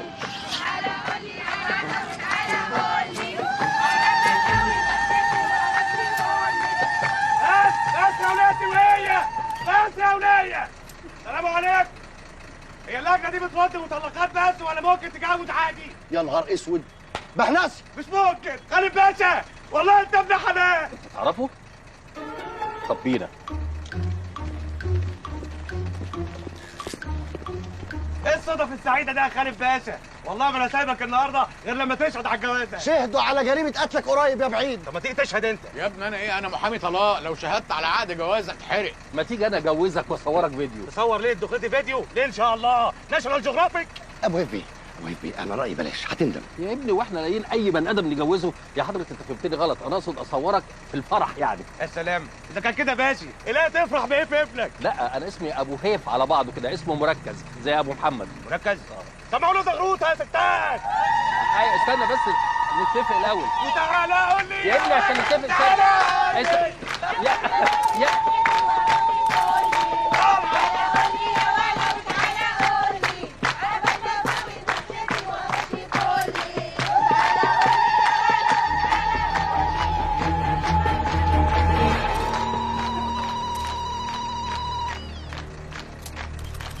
دي اخلاق عيله محترمه. ست تسيب بيت جوزها وتطفش؟ طب على الاقل تقول لنا راحت فين يا اخي. انفض الهدوم كويس يا انيس قبل ما تنشرها، عايزها مفروده. انا مش هكوي تاني، انا ورمت. يا اخويا بس انت تنيل اغسل كويس الاول قبل ما تتكلم في المكوى، الهدوم طالعه اوسخ من قبل الغسيل. والله حاطط رابسه وحاطط كلور وحاطط في نفسي وساكت. اسكت بقى لحسن والله هسيب لكم البيت ما تعرفوني طريق جره. ايه يا اولاد في ايه؟ مالكم كده عاملين زي القطط ومزندين؟ امسك الواد يا خالد، قوم رشدود كده في منين؟ خلي بالك. ده بتاع مين ده يا بابا؟ بتاعي طبعا. طيب يا بابا حاضر حاضر يا بابا. في ايه؟ حاضر. عاوز استحمى. طب خش استحمى واحدف لنا الغيار اللي عليك تغسله بالمره. خلي بالك منه. عاجبك؟ هي حصلت؟ ربنا يرجعك بالسلامه يا سوريا. ايه وحشتك؟ لا بتعرف تشغل غسالة يا اخوي. اسكت اسكت. اخويا بقيت احس احاسيس غريبة، بقيت اظبط البامية ظابطة يا انيس، تاكلها من ايدي عسل. مالك يا ولد؟ يا واد مالك يا ولد؟ فضفض. مفيش. مش امبارح برضه حصل لي موقف غريب كده. بتفرج يا اخويا على العيال الحلميه ويجي لك مشهد موت توفيق البدري والاقي لك الدمعه فرت من عيني فجاه وهاتك يعيط هاتك يعيط هاتك يعيط. بس اول مره يحصل لي كده. الله في سلامه وقفني غير رنه المكواجي ودخلته عليا. بس يا انيس انت زي الفل يا واد زي الفل. بس احنا ايه اللي وصلنا لكده؟ ايه اللي وصلنا لكده؟ اللي وصلنا لكده انت يا اخويا السبب. كانت حبكت خلاص تضرب منك قعده البيانات، مش كان زماننا دلوقتي قاعدين في بيوتنا ومتستتين. يا سلام يا اخويا، بقيت انا الحته المايله بتاعت البيت. كله هيجي يرمي مشاكله عندي. ها انا غلطان اللي فضفضت معاك يا انس. قوم من جنبي قوم. لازم اطلع انا اللي غلطان في الاخر. عارف رد عليا رد. لسانك ما يخاطبش لساني اليوم الدين، وده مش راضي عنك يا انيس. يا اخويا طب لمي نفسك ياما بقى، في ضيوف داخلين علينا. مين؟ مساء الخير. سلام. سيبوا اللي في ايديكم دوت عشان احنا عرفنا فين الدكتوره سرايا. فين؟ قبل ما اقول فين كان ليا طلب عند حضراتكم. اؤمر. القميص ده عليا بقاله يومين.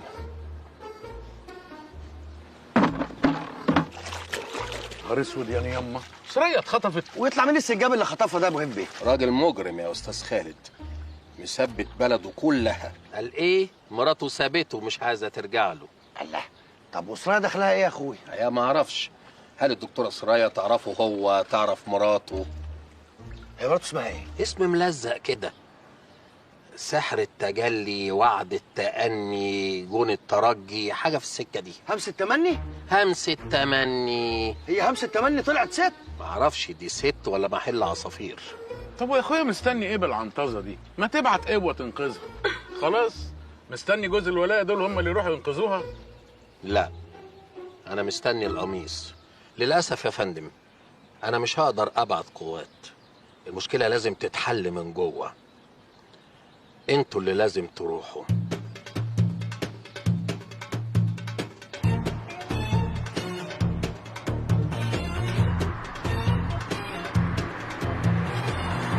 دلوقتي احنا هنوصل ازاي لبيت السنجابي ده؟ ده بيقولوا انه خطر جدا. بقول لك ايه، انا الاختراق ده تخصصي. عملت خطه ما تخرش الميه.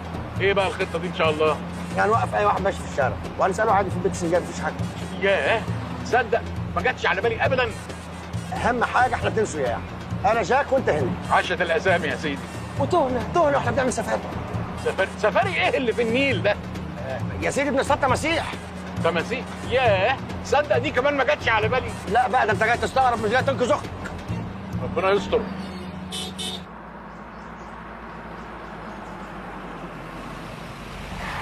جود مورنينج. السلام عليكم. اكسكيوز مي. وعليكم السلام ورحمه الله وبركاته. الله عليك، ده اللي احنا لسه قايلينه من ثانيه. الراجل بيرمي السلام مش هرد عليه. هقول لك ايه، صباح الفل. نروح بيت السنجاب ازاي والنبي؟ بص انت هتطلع على طول كده هتلاقي بوكس كهرباء. عندي هتلاقي سلم. هتنزل السلم. يا نهار اسود يا نهار اسود. اثبت ده احنا يا دوبك بنسال على عنوان الراجل اتقتل. امال لو بنوصل ايه اللي هيجرى؟ احنا في الصعيد يا انيس، اكيد في طار مشكله هو مش قالك السلم كده؟ يبقى احنا نمشي كده. استر يا رب استر يا رب استر يا رب.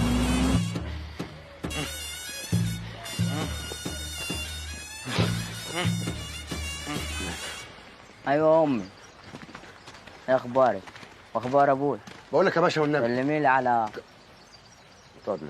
سلمي لي عليهم كتير. سلام. اتفضل يا باشا. بقول لك يا باشا، كنا بنسال راجل ما يتخيرش عنك بقى الله يرحمه فين بيت السنجابي، فقال لنا ننزل السلم ده وبعدين نسال. تعرفش تدلنا؟ هتاخد مركب من هنا، هتعدي اول شلال، عند الشلال الثاني. جالك كلامي شوف اهو. هتقول لي ان ده طار برضه؟ لا ده مش طار، ده اساسا كان خلاص شبعان من الدنيا، كان باين عليه يعني مغربه عايز يروح. خالد انا مقبوض، ما تيجي نرجع. انت عايز تطلع السلم ده تاني؟ لا طبعا، ده مع الشلال. اتفضل حضرتك اتفضل.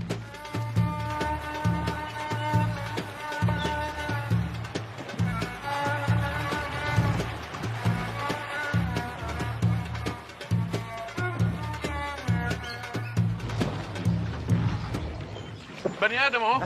يا ريس والنبي نروح بيت السنجاب ازاي؟ تعالوا شربوا شاي الاول. يا اخي مش وقت كرم، مش هينفع نقرب. ليه؟ مش عايز افسر في وشك، شرز يروح كده شرز يجي كده. ما فيش هنا شرز ولا حاجه، بعد الشرز عليكم. الله يرحمه كان دمه خفيف. على رايك اهو خد الشرز وراح. اهل البلد كلهم ماتوا يا خالد، هنسال مين دلوقتي؟ الله يحرقك. انتوا عم تسألوا عن بيت السنجابي؟ لا. تعالوا معايا. حاضر.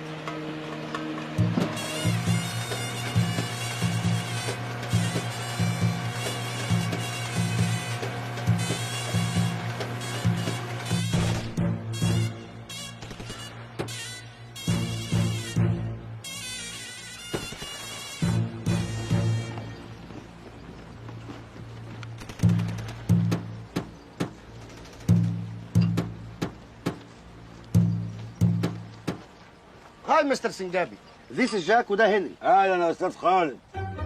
ايه عاملين في نفسكم كده ليه؟ والله عندك حق. مساء الفل يا سنجابي باشا. لا مؤاخذه يعني اذا كنا جينا من غير ميعاد. لا انتوا تنوروا في اي وقت. ربنا يخليك. شكرين. رايحين فين؟ هنقعد. انا قلت اقعدوا. قلت لك تنوروا. خير خير ان شاء الله. احنا جاي لك عشان سوريا اللي انت خطفتها. سوريا دي هي اللي منكد عليا حياتي بسبب البلاوي اللي انا فيها كلها. انت تعرف سوريا؟ ولا ليه علاقه بيها، اخوها موصلت رجعها له. اخوها انت تعرف سوريا؟ ولا اي ليا علاقه بيها خالص، ده انا حيلا اخوها وفي الرضاعه كمان. انت تعرفها؟ لا انا ما رضعتش معاها قبل كده. دي منغص عليا عيشتي ومعصيه مرتي عليا وما عايزيناش نتصالح. طيب انا هصالحك عليها. على سوريا؟ اللي جاب سيره سوريا على همس التمني. منشفه دماغها على الاخر. والناشف يلين بخروجه حلوه بكلمه طيبه، مش بحرب اهليه يا سنجابي. ايوه صح كده. دلوقتي انت موتت كل اهلها، فرضنا ان انت عايز تعمل قعده صلح، هتعملها بمين؟ فكرك انا ما حاولتش؟ انا حاولت. ده انا قعدت يومين اتكلم مع ابوها. والله انت راجل عاقل، والكلام طبعا جاب نتيجه. ما جابش نتيجه، كنت بتكلم لوحدي وابوها هيتكلم ازاي واحنا مكممينه؟ مكممينه؟ ما هو من التعذيب قعد يزيط ويصيح ويصرخ. كممناه عشان ما يعملش دوشه. احنا مشمسينه هناك اهو في الشمس عشان الجروح تخف وعشان ما يكمكمش. انا افتكرته تمثال. انا افتكرته محرات. وانا افتكرته مات. الله، طب ما احنا فيها، ما تطلقها. ايه؟ انت بتحبها قوي للدرجه دي يعني؟ يا همس التمني ده الحب كله. انا اول مره شفتها فيها ما انساهاش. كانت بدر منور لابسه اسود في اسود، تقولش وطواط بالليل. يا خرابي على رومانسيتك. لا وكمان ايه، كانوا كل الحريم اللي حواليها بيصوتوا ويعيطوا وهي واقفه ولا الحجر الصوان. وتد فط قلبي وقعد. قابلتها وسط الاسوان بتعيط ليه؟ انت شفتها فين؟ في عاد اخوها وانا اللي قتلته. الو لا والله اعرفهم والله. اوعى بقى. الحمد لله ان انتوا جيت. اخويا حبيبي، كنت متاكده انك مش هتسيبني. متاكده انا مش هسيبك. انا اتحايلت عليه عشان يجي معايا. انت دلوقتي مالك؟ انت واحده بتكلم اخوها، انت بتتدخل ليه؟ انا عايزه افهم. يا سرية دلوقتي عايزين نخلص نفهم هي عملت كده بسبب ايه؟ انسى. طبعا انت عايزني اقول سر من اسرار المرضى بتوعي؟ استحاله. انت تقدر تعمل كده؟ عادي ياما عملتها، ايه المشكله؟ عادي. ايه المشكله؟ هتعملي لي فيها صفيه زغلول هنتقتل يا امي. امسك تمام. مش عايزه ترجع للسنجابي علشان بياكل وهو فاتح بقه. بس يا سرية بقى. استنى انت، استنى. يعني الحرب الاهليه اللي احنا فيها والناس اللي بتتنشر بره وبتتقتل عشان الراجل بياكل وهو فاتح بقه؟ ما ينفعش يا سرية، ما ينفعش. ده دلع بصراحه. نقول له يقفل بقه ونخلص. اتفضلوا. الله يخليك، واجبك وصل. لا ايه ده؟ في تبن يا انيس؟ ايه ده؟ ايه الاخضر ده بيحش نجيله. طب يا سنجابي نستاذنك نروح مع سوريا عشان نعقل همس التمني. يا ريت تعدلوها وتفهموها ان الصلح هيحصل بالزوج، هيحصل بالعافيه، هيحصل بالدم، هيحصل. لحد دلوقتي اهو مدد يدي بالسلام بغصن الزيتون. والله مجيتكم على عيني وعلى راسي، بس انتم اغراب. وعلى رأي المثل ما يكركب الزريبة غير البهيمة الغريبة. ايوه شوف الالفاظ، شوف النوع. زريبه، ما هي الزريبه متكركبه يا هانم. البهيمه بقى عايزه تصلحها وتغور في داهيه قبل ما الزريبه تتطربق فوق دماغ امنا. يا خالهمس يا خالهمس، الحقي جت فهيم.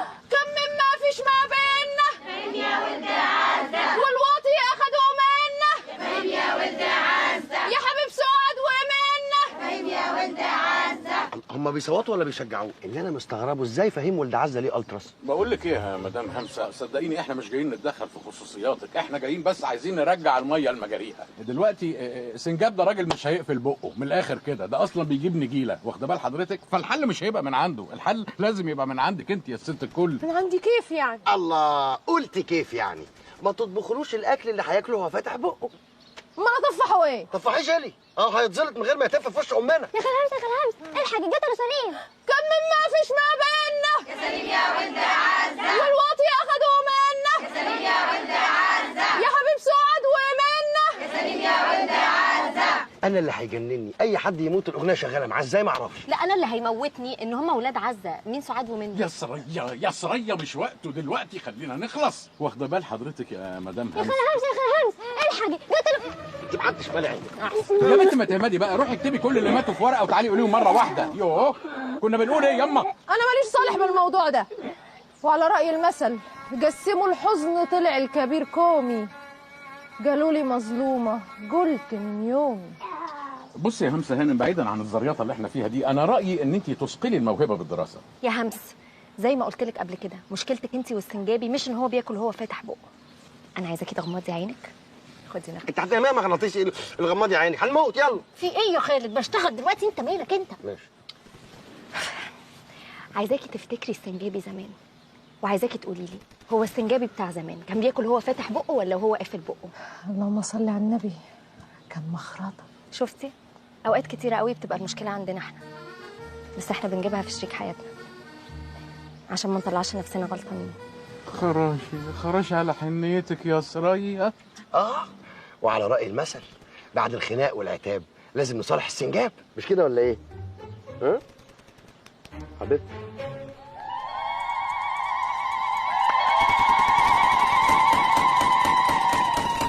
بص بقى يا سنجاب، انتوا لازم تكونوا مثال ونموذج لاهل البلد كلهم. اهل البلد بس، للناس كلها. ده انا كاتبه عنكم فاصلين في كتابي ما اقولكوش. فصلين؟ بيقولوا ايه الفصلين دول؟ كل حاجه متكلمه عن اسراركم وحياتكم وفضايحكم، كل حاجه همسه تمني قالتها لي كتبتها في الكتاب يا والله. نهارك اسود، قلت لها ان انا كنت بعملها على روحي؟ لا. طب الحمد لله.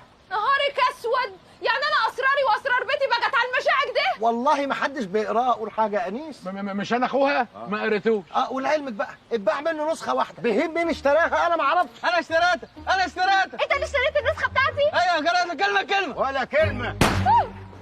حرام عليك، عملت فيه كده ليه؟ كان نفسي اعرف رايه ايه في النسخه بتاعتي. انا بقول يلا بينا بدل ما نحصله ونعرف رايه في النسخه بتاعتنا. طب يا سنجابي باشا، مضطرين نستأذن احنا. سلام عليكم. استأذنوا فين؟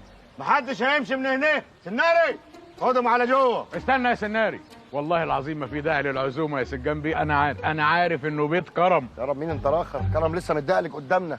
يلا بينا نجري. سناري هاتوه. قلت لهم ان انا عذبت ابوكي. تصدق نسيت؟ انا قلت لهم ما نسيتش.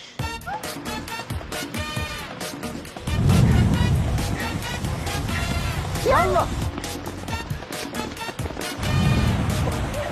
يلا يا عينيس. يلا. لا مش انت. ايه؟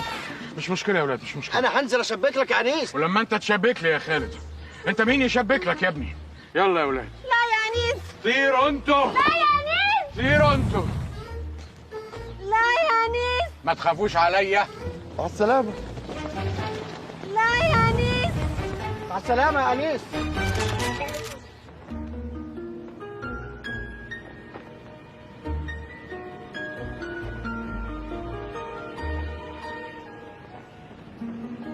واحنا هننزل المنطاد اللي احنا طلعنا بيه ده ازاي؟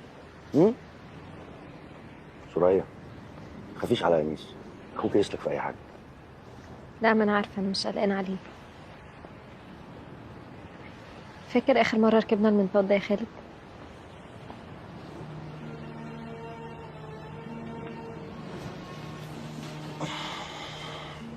في شهر العسل. هو احنا ايه اللي وصلنا لكده؟ سنجابي جري ورانا كان هيقتلنا، جبنا المنطاد، كنت معايا. خالد انا ما بهزرش، ايه اللي حصل لي انا وانت؟ ما اعرفش يا سوريا. وبعدين انت بتساليني مش انت الدكتوره سوريا بتاعت العيادات والكتب، خبيره العلاقات الزوجيه. عندك حق، بس على فكره انا ما اتغيرتش لوحدي، انت كمان اتغيرت. انا حاسه ان الاتنين اللي راحوا شهر العسل رجع 2 غيرهم مش احنا. عارفه ايه السبب؟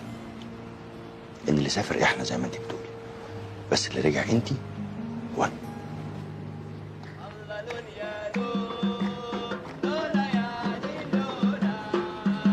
يا نهار اسود.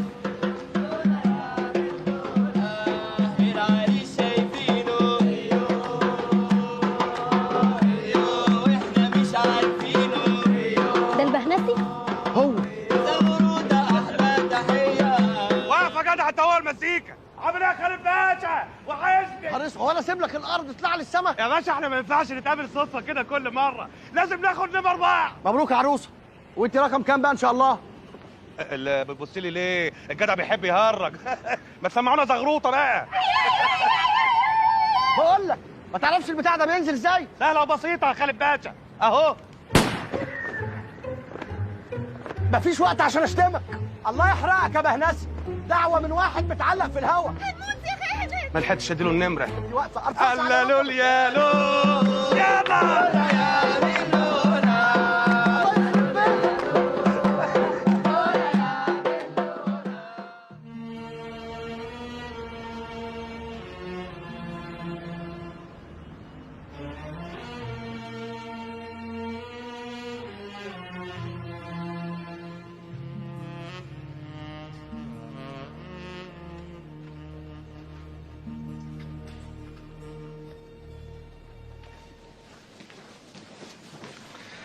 ها يا ولاد، جاهزين؟ الموضوع منزع على الهوا، ما تصغرونيش. جاهزين يا ابو اف بي. بجد؟ انتوا كده جاهزين؟ ربنا يستر.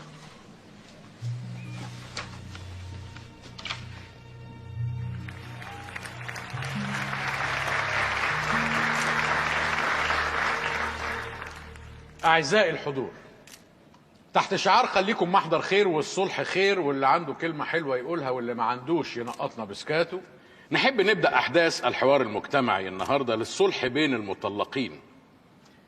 النهاردة هنستعرض إيه هي المشاكل اللي وصلتنا للي احنا فيه والمقترحات المطروحة للوصول للحل ده إذا لقينا. اعمل بيها ايه؟ عشان الشكل منظر يعني. بيشرف على حوارنا المجتمعي النهارده اسعد زوجين في مصر، نموذج لكل راجل وست في التفاهم والود. لو اختلفوا صوتهم ما بيعلاش، واذا عالي فده معناه ان هم بيرتقوا بالحوار. عايزكم ترحبوا معايا بعد اذنكم بطيور الحب، عصافير العشق والغرام، الأستاذ المذيع المشهور أستاذ خالد مختار وزوجته الدكتورة سوريا الببلاوي.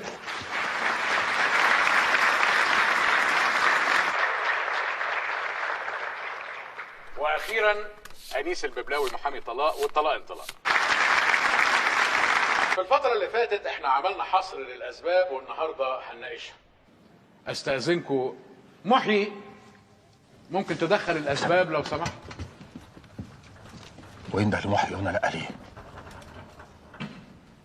زي ما احنا شايفين مع بعض دي اسباب الست. محي انت واقف تعمل ايه؟ اتفضل اتفضل. دي اسباب الستات اللي مخلياهم مش طايقين يعيشوا مع ازواجهم، مع اعتبار جوزي بيشخر وهو نايم، بيطلع اصوات غريبه وهو نايم، بيشد اللحاف، مش عارف. كل موضوع الاصوات ده تحت بند واحد. نيجي لأسباب الرجالة. الحقيقة أسباب الرجالة بتتلخص في الورقة دي 4 أسباب. 1 النكد، 2 الزهق، 3 الزن، 4 ما بتسيبنيش أخرج براحتي مع أصحابي. حضرتك احنا مش جايين هنا نتكلم عن المشاكل، ما احنا عارفينها وعايشينها، احنا عايزين حلول. ما تقول حاجة يا أستاذ خالد. مساء الخير عليكم جميعا. انت عارف يا استاذ الجواز عامل زي ايه؟ الجواز عامل زي الأوضة، والأوضة دي المخرج منها الوحيد هو الطلاق. وللأسف الأوضة دي بتتكركب، فلو الست وجوزها ما خلصوش من الكركبة دي أول بأول هيضطروا يخرجوا منها. انت قريت الكتاب؟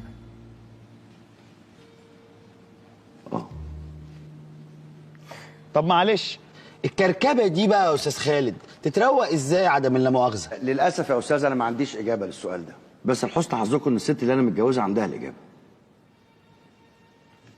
اتفضلي يا دكتور. مشكلتنا ان احنا ما بنتكلمش.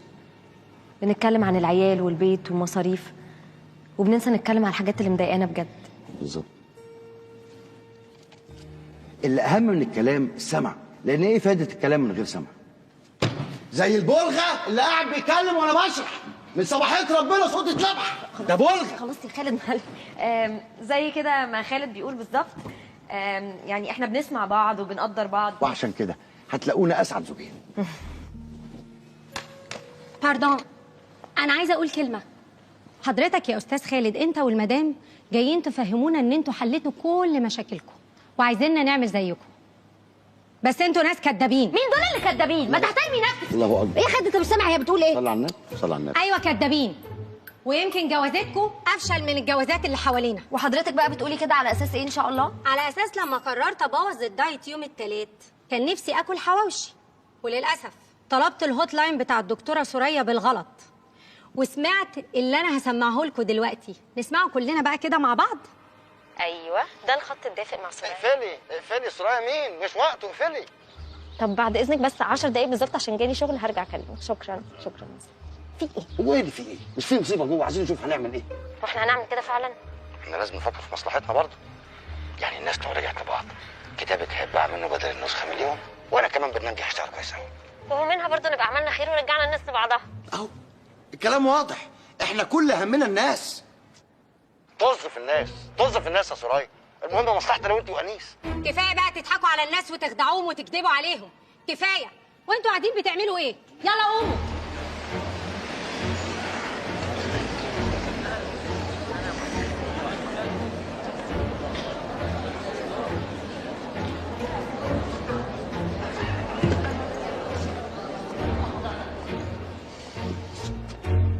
شكلها باظت.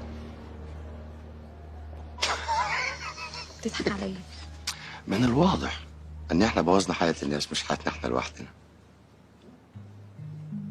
عارفه يا سرايا، الواحد دايما لما كان يجي يتفرج على الافلام ويجي اخر مشهد تلاقي العريس جنب العروسه والناس مبسوطه وفرحانه، تنزل كلمه النهايه، كنا بنبقى فاكرين ان الفيلم خلص، اتاريه بيبتدي. انا مشكلتي يا سرايا اني اتعاملت مع الجواز انه هدف زي اي هدف. تتخرج، تشتغل، تتجوز، بس عمرنا فكرنا هنعمل ايه بعد الجواز. الست ما بتسيب شغلها وتقعد في البيت تاخد بالها من جوزها، ده ما بيبقاش ضعف منها، بالعكس هي بتعمل كده عشان بتحب. كل اللي بتبقى عايزاه بس ان هو يهتم بيها، ياخد باله منها، يقول لها كلمه حلوه. اما ده بقى ما بيحصلش، تحس ان هي ملهاش لازمه وانها مش ست اصلا. صح يا سوريا، لأول مرة يبقى عندك حق. انت عارفة الظاهر ان المشكلة مش فينا، المشكلة في الفكرة اللي احنا واخدينها عن الجواز. سوريا الجواز مش اتنين بتضربوا في خلاط عشان يطلعوا شخص واحد، لا. انا مش انتي وانتي مش انا. انت ليكي حلم وانا ليا حلم، انت ليكي طموح وانا ليا طموح. متهيألي اللي دور كل واحد فينا انه يطلع احلى ما في التاني، مش تفيق. كويس ان انا وانت اتكلمنا وكل واحد اتكلم من قلبه وطلع اللي عنده. بعد بقى ما عرفنا الكلام ده هنعمل ايه؟ مفيش حل تاني يا سوريا غير ان احنا نجرب من الاول. تفتكر هينفع؟ والله نجرب، مش عارف يعني. انت وراكي حاجه؟ انت وراك؟ انا شخصيا ورايا احلى واجن ست في مصر.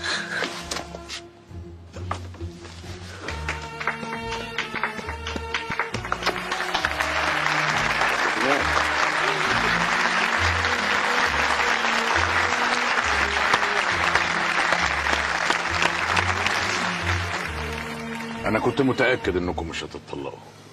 اشمعنى؟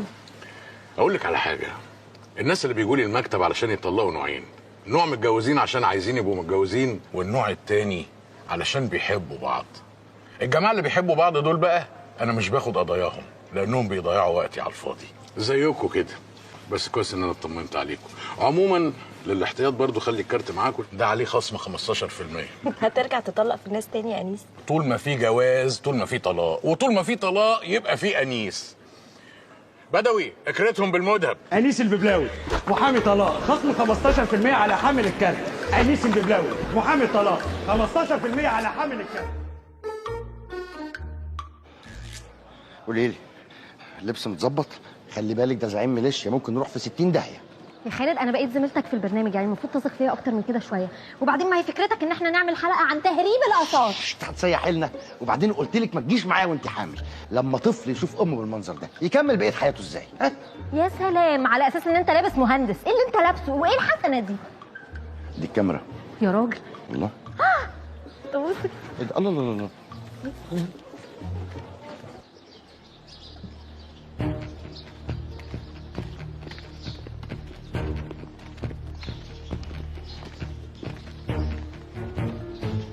ايه ده؟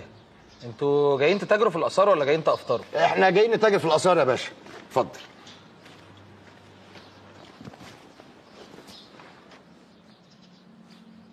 لقيتها فين الحته دي؟ عقبال امالتك احنا كنا بنفور الحمام واحنا بقى بنبلطه لقيناها تحت الكابينيه، بس ما تخافش دي اصلي. طفايه فرعوني؟ ولاعه فرعوني؟ ايه؟ ما فيش بفر فرعوني؟ يوه، ده الفراعنه دول كانوا حريقه سجاير. الفراعنه حريقه سجاير. امال السجاير الكليوباترا دي جت منين؟ الواد يا حاجه. سمعت ياض عن عريس النيل؟ عروسه النيل يا باشا، مش هنزاها في التاريخ اهي. عريس النيل، عروسه النيل، انتوا الاثنين هتموتوا. ايه هو لسه ضرب؟ ده احنا ما ترقعناش قلم واحد. مش هو يا خالد انا مين؟ انت ولادي؟ معلش يا باشا بقى، هروح اريح المدام وارجع لك، وانت سيد العارفين. يلا يا بنت. ابوس ايدك، امسكي نفسك لحد ما نوصل لاقرب مستشفى. صوتك بيعلى حتى واحنا بنهرب. هنسميه مختار، يعني هنسميه مختار.